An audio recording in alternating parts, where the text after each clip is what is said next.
পশ্চিমবঙ্গ মাদ্রাসা শিক্ষা পর্ষদ থেকে তোমাদের যে টেস্ট পেপারটি দিয়েছে তার বাংলা সমাধান করব আজ ফার্স্ট সেট। Page number 1। তোমরা টেস্ট পেপারটি নিয়ে বসো এবং দাগ দিয়ে নাও। দেখো, প্রথমে হরিদার এই ভুল ক্ষমা করবে না। কে ক্ষমা করবে না? এটা হচ্ছে ভগবান। যদি কোনো প্রশ্নের উত্তর ভুল থাকে তোমরা কমেন্ট বক্সে জানিও এবং আমিও কমেন্ট বক্সে পিন করে দেবো, একবার কমেন্ট বক্সটা চেক করে নিও। বেশ, তারপরে দেখো, আমারও অনুমান কতকটা তাই। বক্তার কী অনুমান? না সব্যসাচী রেঙ্গুনে এসেছে। 3 নম্বর, এসো আমরা কুস্তি লড়ি। আমরা বলতে কাদের বোঝানো হয়েছে? এখানে আমরা বলতে অমৃত ও কালিয়ার কথা বলা হয়েছে।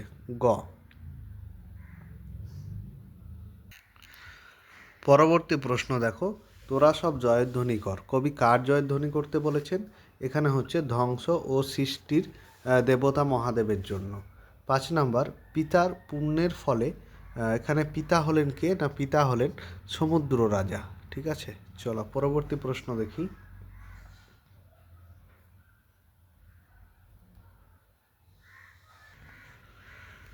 পরবর্তী প্রশ্ন হলো যে ধরে গেল আগুন। আগুন কোথায় ধরে গেল?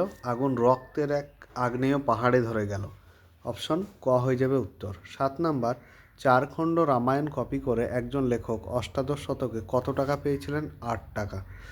যারা চ্যানেলটিতে নতুন এবং তোমরা হাই মাদ্রাসার স্টুডেন্ট, অবশ্যই চ্যানেলটি সাবস্ক্রাইব করো এবং সবাইকে শেয়ার করো যাতে সমস্ত ভিডিও তোমরা পেয়ে যাও। ঠিক আছে, এখানে সমস্ত সাবজেক্টের ভিডিও দেওয়া হবে এবং কমেন্টে হোয়াটসঅ্যাপ গ্রুপ থাকবে, সেখানে তোমরা জয়েন হয়ে যাও এবং সমস্ত বড় প্রশ্ন, ছোট প্রশ্ন, টেস্ট পেপার থেকে সাজেশন সহ তোমরা উত্তর পেয়ে যাবে।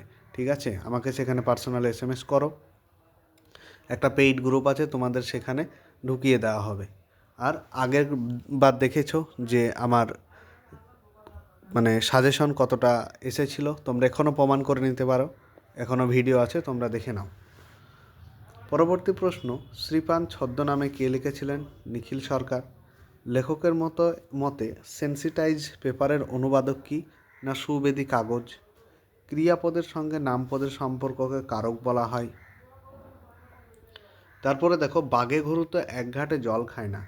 এটা কোন ধরনের উদাহরণ? এটা হচ্ছে যে সহযোগী কর্তা। 12, যেসব পদের সমন্বয়ে সমাসবদ্ধ পদটি গড়ে ওঠে তাকে কি বলা হয়? তাকে বলা হয় সমস্ত পদ। একটু ভুল হয়ে গেল, সরি, এটা ব্যাস বাক্য হবে। ঠিক আছে, তারপর দেখো, যুগান্তর শব্দের ব্যাস বাক্য কি? অন্য যুগ। তারপর দেখো, আহা কি দেখিলাম, জন্ম জন্মান্তরেও ভুলিব না। এটি কি ধরনের বাক্য? এটা হচ্ছে বিস্ময়সূচক বাক্য। তারপর কোনটি বাক্য নির্মাণের আবশ্যিক শর্ত নয়? সেটা হচ্ছে নৈকট্য। কারণ আমরা জানি যোগ্যতা, আকাঙ্ক্ষা, আসক্তি এই 3টি অবশ্যই শর্ত। তাহলে উত্তরটা হয়ে যাবে ঘ। পরবর্তী কোয়েশ্চেন দেখো, যে বাতাস শব্দ করে, এটি কি ধরনের বাচ্য? এটা হচ্ছে তোমার কর্ম কর্তৃ বাচ্য। পরবর্তী, বাচ্য শব্দের অর্থ কি? বাচ্য শব্দের অর্থ হলো বচন। তারপরে দেখো 2 নম্বরের আনসারগুলো আমি দেখিয়ে দিচ্ছি। আনসারগুলো আমি PDF করেছি, সেখান থেকে আমি দেখাবো, তোমরা দেখো। দেখো, এখানে আমার অপরাধ হয়েছে, বক্তার কোন অপরাধের কথা বলা হয়েছে? দেখো, এখানে কোথা থেকে নেওয়া হয়েছে সেটাও তুলে দেওয়া হয়েছে, যে শরৎচন্দ্র চট্টোপাধ্যায় পথের দাবি গদ্যাংশে অপূর্ব বিনা দোষে তাকে ট্রেনের বাদ থেকে নামিয়ে দেওয়ার প্রতিবাদ না করে মুখ বুজে সহ্য করাকে অপরাধ বলে গণ্য করা হয়েছে। ঠিক আছে, এই রকম ধরে তোমাদের বড় প্রশ্ন, ইতিহাস, ভূগোল, বাংলা, ইংরেজি, অন্তত এই 4টে আমি তোমাদের সমস্ত বড় প্রশ্নের সমাধান দিয়ে দেবো। তোমরা হোয়াটসঅ্যাপ গ্রুপে জয়েন হয়ে যাও, কমেন্ট বক্সে আছে দেখো ওখানে। ঠিক আছে, আগের বার প্রত্যেকটা সাবজেক্ট আমি 49 টাকায় বিক্রি করেছিলাম। ঠিক আছে, নোটগুলো, সাজেশনগুলো টেস্ট পেপার থেকে সবই কমন এসেছিলো, ছোটো বড়ো। এবার আমি 4টে সাবজেক্টই একসাথে 99 টাকায় দেবো। দেবো বলতে আস্তে আস্তে তোমাদেরকে PDF প্রোভাইড করব, বড় প্রশ্নের সমাধান এবং সাজেশন সবই আশা করি চলে আসবে। ঠিক আছে, চলো দ্বিতীয় দেখি, যে দ্বিতীয় প্রশ্নটা কোথায়? 1 নম্বরটা ওঠানো হয়নি, ওয়েট। তারপর কে ওই ঘটনা তো আমাকে বলেননি, কোন ঘটনার কথা বলা হয়েছে? এখানে যে নদের চাঁদের স্টেশন মাস্টার হিসেবে 4 বছর কর্মরত থাকলেও 5 দিন টানা বৃষ্টির পর নদীর যে ভয়ঙ্কর ও উন্মাদ রূপ দেখেছিল, এখানে সেই ঘটনার কথা বলা হয়েছে। একটু বড় করে দেওয়া হয়েছে, 2 নম্বরেরও কাজে লাগবে। ঠিক আছে, 4 নম্বরে দেখো উনি ঘোষণা করলেন। কি ঘোষণা করেছিলেন? যে ঈশব আর অমৃতের যে পরস্পরের প্রতি ভালোবাসা, এইগুলো মানে প্রকাশ দিয়ে কি ঘোষণা করেছেন? অমৃতকে বদল এবং ঈশবকে অদল বলে ডাকা হবে। 5 স্টেশন থেকে নদীর উপরকার ব্রিজের দূরত্ব কত? উপরের দূরত্ব হচ্ছে মাত্র ছিল 1 মাইল। ঠিক আছে, চলো পরবর্তী দেখি। পরবর্তী এখানে 4টি প্রশ্নের উত্তর দাও, এখানে কবিতা থেকে। ঠিক আছে, চলো কবিতা থেকে আমরা দেখে নিই। এগুলো তো হয়ে গেল সব। প্রথমত, যে অসুখে একজন কবিতা, এটা বাংলায় তর্জমা করেন কে? এটা হচ্ছে নবারুণ ভট্টাচার্য, আর লেখক হচ্ছে পাবলো নেরুদা। ঠিক আছে। দ্বিতীয়ত, আমাদের ঘর উড়ে গেছে। ঘর উড়ে যাওয়ার কারণটা কি? না, এখানে যে শঙ্খ ঘোষের আয় আরও বেঁধে বেঁধে থাকি কবিতায় সাম্রাজ্যবাদী শক্তির হানা ও যুদ্ধের ভয়াবহতায় সাধারণ মানুষের ঘর উড়ে যাওয়ার কথা বলা হয়েছে। 3 নম্বর দেখো, সসৈন্যে সাজেন আজি যুঝিতে আপনি। কে সসৈন্যে সাজেন? এখানে মাইকেল মধুসূদন দত্তের যে অভিষেক কাব্যাংশে পুত্র বীরবাহুর মতো মৃত্যুর প্রতিশোধ নিতে লঙ্কার রাজা রাবণ সসৈন্যে সাজেন। পরবর্তী দেখো, কন্যারে ফেলিলে যথা। কন্যারে কোথায় ফেলা হলো? এখানে দিব্যপুরীতে। ঠিক আছে, এখানে দিব্যপুরীতে যে উদ্যান আছে সেখানে ফেলা হয়েছিল। পরবর্তী প্রশ্ন দেখো, মারাই কত শকুন বা চিল। এখানে শকুন বা এখানে চিল হবে ল। চিল কিসের প্রতীক? এখানে শকুন বা চিলকে বলা হয়েছে সাম্রাজ্যবাদী শোষক ও লুটেরা শক্তির নিষ্ঠুরতাকে বোঝানো হয়েছে।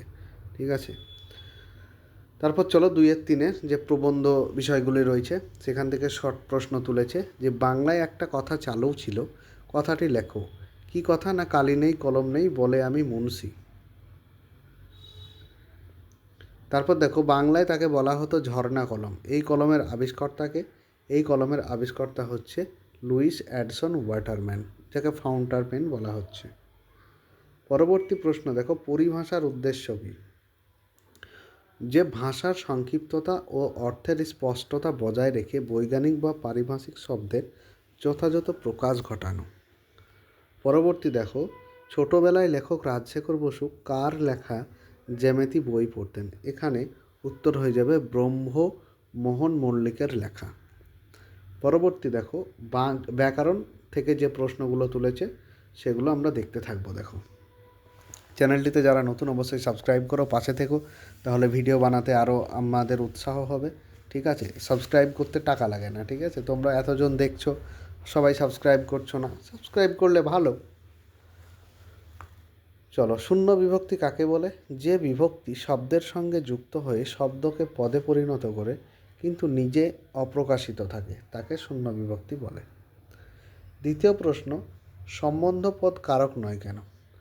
তার কারণ হচ্ছে পদের সঙ্গে ক্রিয়াপদের কোনো সম্বন্ধ পদের সাথে ক্রিয়াপদের সরাসরি কোনো অন্বয় বা সম্পর্ক থাকে না বলে একে কারক বলা হয় না। 3 নাম্বার দেখো, করণে বিপসার একটু উদাহরণ দাও। করণে বিপসার একটু উদাহরণ এখানে দেওয়া হয়েছে যে পুষ্পে পুষ্পে ভরা সাখী। এখানে পুষ্পে পুষ্পে এইটা হচ্ছে করণে বিপসা। পরবর্তী কোয়েশ্চেন, সমাস কাকে বলে? পরস্পর অর্থ সম্বন্ধযুক্ত 2 বা ততোধিক পদকে এক পদে পরিণত করার প্রক্রিয়াকে সমাস বলে। 5 নাম্বার, পরিবারের সহিত বর্তমান সমাসবদ্ধ পদ কি হবে? এখানে সপরিবার হবে উত্তর। ঠিক আছে, সপরিবার। 6টা দেখো, একটি উপমিত ও একটি উপমান কর্মধারয়ের একটি করে উদাহরণ দাও। সেটা হচ্ছে তোমার উপমান হচ্ছে তুষারভদ্র, মানে তুষারের ন্যায় শুভ্র, আর উপমিত হচ্ছে মুখচন্দ্র, মুখের ন্যায় চন্দ্র। তারপর আন্তারুল তাদের কাছে আজ অস্পৃশ্য, এটা জটিল বাক্যে রূপান্তর করতে হবে। তো জটিল বাক্যে যিনি তিনি আনতে হবে, যেহেতু এখানে মানুষের কথা বলা হয়েছে। যিনি আন্তারুল তিনি আজ তাদের কাছে অস্পৃশ্য।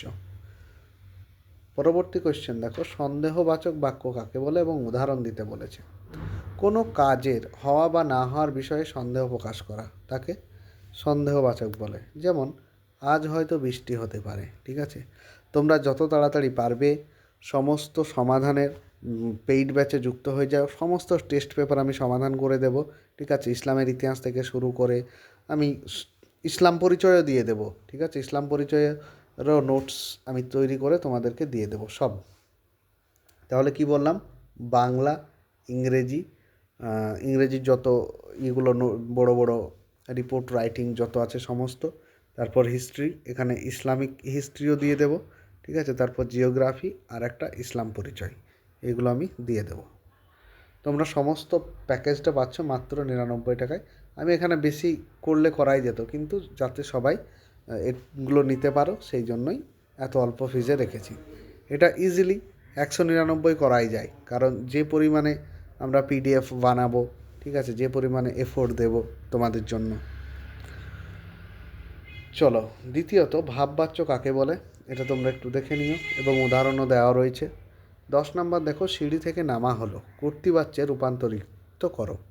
এখানে সিঁড়ি থেকে নামা হলো, এখানে দুইভাবে লেখা যায়। মানে আমি সিঁড়ি থেকে নামলাম এটাও হতে পারে, আমরা সিঁড়ি থেকে নামলাম এটাও হতে পারে। অবশ্যই চ্যানেলটি সাবস্ক্রাইব করে পাশে থেকো। আজকে ভিডিওটি এ পর্যন্তই।